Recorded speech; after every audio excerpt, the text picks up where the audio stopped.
Operation Sindoor. Pahalgam ఉగ్రదాడిలో తమ భర్తలను కోల్పోయిన మహిళలను చూసి యావత్ భారతదేశం చాలా బాధపడ్డ విషయం అందరికీ తెలిసిందే.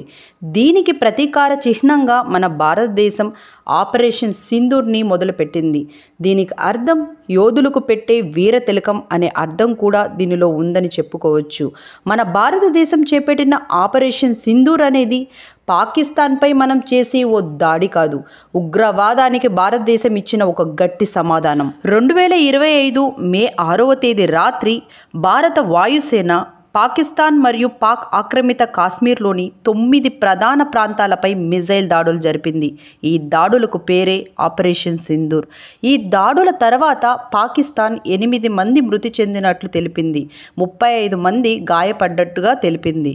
అయితే పాకిస్తాన్ ఈ దాడిని యుద్ధ చర్యగా పేర్కొంది. భారత్ మెరుపు దాడుల్లో లష్కర్ జైషే మొహమ్మద్ హెడ్ క్వార్టర్లు ధ్వంసం అయినట్లు సమాచారం.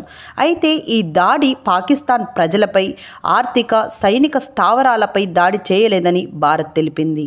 ఈ దాడి పాకిస్తాన్ టెర్రరిస్టులకు ఒక గుణపాఠం కావాలి అని కోరుకుంటూ అమాయకమైన ప్రజల యొక్క ప్రాణాలతో చెలగాటం ఆడే ప్రయత్నం ఇంతటితోనే ఆపాలని నేను కోరుకుంటున్నాను. మన అందరి భద్రత కోసం తన ప్రాణాలను కూడా లెక్క చేయకుండా పోరాడుతున్న త్రివిధ దళాలకు విజయం చేకూరాలని మనస్ఫూర్తిగా కోరుకుంటూ జై హింద్.